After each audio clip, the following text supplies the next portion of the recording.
Welcome to the Racing Chronicles, where we journey through the annals of motorsport history to celebrate the legends who shaped the racing world.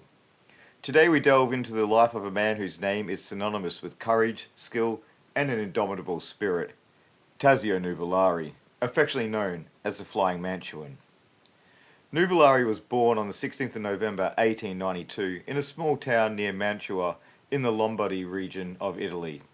His family had a strong sporting background. His father Arturo and uncle Giuseppe were both accomplished cyclists. Giuseppe in particular was a multiple winner of the Italian National Championship and played a pivotal role in nurturing young Tazio's interest in speed and competition. Nuvolari's early fascination with mechanics and speed led him to motorcycles. In 1915, at the age of 23, he obtained his motorcycle racing license. However, his racing ambitions were interrupted by the outbreak of World War I, during which he served as an ambulance driver in the Italian army. This experience honed his driving skills under challenging conditions, laying the foundation for his future racing career. Nuvolari's ascent in the world of motorcycle racing was nothing short of astonishing. Beginning his professional two-wheel career in 1920, he quickly became known not just for his pace, but for a level of bravery and commitment that bordered on the mythical. By 1925, he had secured the 350cc European Championship riding for Bianchi, showcasing his ability to dominate the technical, often perilous circuits of the era. He also became a regular in Italian Grand Prix motorcycle events, frequently competing against the very best of Europe's riders. But perhaps the most incredible and telling example of his determination came in 1925 at the Grand Prix of Nations in Monza. Just weeks before the race, Nuvolari had suffered a horrendous crash during practice, leaving him with 2 broken legs. Most riders would have been forced into recovery for months, but not Nuvolari. Strapped into a specially modified bike with bandaged legs and aided onto the machine by assistants, Nuvolari started the race unable to walk, let alone stand. Yet he not only competed, he won his class. Nigel Roebuck would later write of his feat. To describe Nuvolari's bravery is extraordinary doesn't do it justice. It was something altogether beyond comprehension. A man riding a motorcycle at full throttle, his limbs held together by splints, defies even the imagination of a novelist.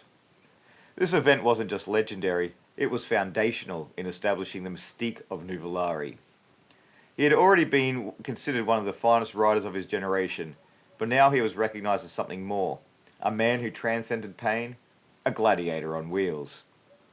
His exploits on two wheels drew increasing attention from the automobile racing world. Though he continued to compete on motorcycles, it became clear that Nuvolari's destiny was broader than any one discipline. Nuvolari's transition to automobile racing was seamless. In 1930, he achieved a significant milestone by winning the Mille Miglia, a grueling 1,000-mile race across Italy.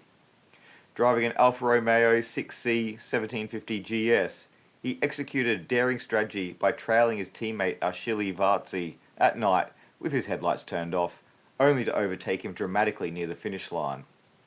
This victory cemented his reputation as a master tactician and fearless competitor. His prowess continued to shine in the early 30s. In 1932, he won the European Drivers' Championship, securing victories in the Monaco Grand Prix and Targa Florio. His association with Alfa Romeo and later Scuderia Ferrari under the leadership of Enzo Ferrari provided him with competitive machinery to showcase his talents. However, one of Nuvolari's most iconic victories came in 1935 at the German Grand Prix held at the Nürburgring. Driving an outdated Alfa Romeo P3, he faced formidable competition from the technologically superior German teams of Mercedes-Benz and Auto Union. Despite the odds, Nuvolari delivered a masterclass in driving, overtaking the leading Mercedes on the final lap to claim a sensational victory. This triumph wasn't more than just a race win, it was a symbolic defeat of the Nazi-backed German teams on their home turf. The German officials were so unprepared for an Italian victory that they had to play Nuvolari's personal copy of the Italian national anthem during the podium ceremony. This race is often hailed as one of the greatest in motorsport history. As the 1930s progressed, Nuvolari continued to compete at the highest levels, driving for both Alfa Romeo and later Auto Union. His aggressive driving style and relentless pursuit of victory earned him numerous wins, including the Vanderbilt Cup in the United States in 1936. However, his career was not without challenges. He suffered several serious accidents, including a crash in 1964 that left him with a broken leg. Despite these setbacks, he displayed remarkable resilience, often returning to racing before fully recovering from his injuries. The outbreak of World War II brought a temporary halt to his racing activities. However, after the war, Nuvolari, now in his 50s and battling health issues, made a brief return to racing. In 1946, during the Coppa Brezzi, his steering wheel detached mid-race. Undeterred, he waved the wheel to alert his mechanics and completed the lap by steering with the shaft before pitting for repairs. Nuvolari's personal life was marked by tragedy. He and his wife Carolina had two sons, both of whom died young, Giorgio in 1937 and Alberto in 1946.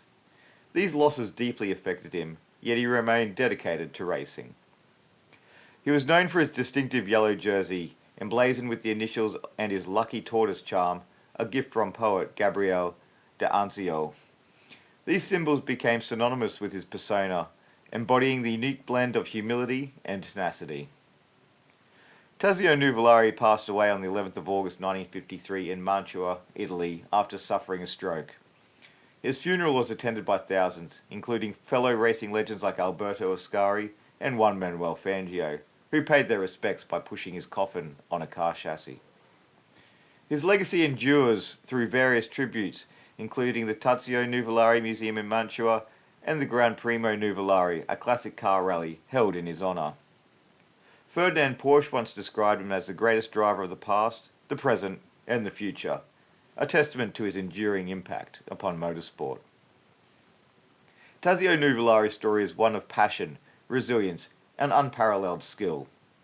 His fearless approach to racing and his ability to triumph against the odds have left an indelible mark upon the world of motorsport. As we reflect on his extraordinary career, we are reminded of the timeless allure of racing and the legends who define it. Thank you for joining us on this journey through the life of Tazio Nuvolari. Until next time, keep the racing spirit alive. If you enjoyed this video, don't forget to like, subscribe and hit the notification bell so you never miss an episode of the Racing Chronicles. We've got plenty more stories coming your way, so stay tuned for the next chapter in racing history. Thanks for watching. We'll see you next time.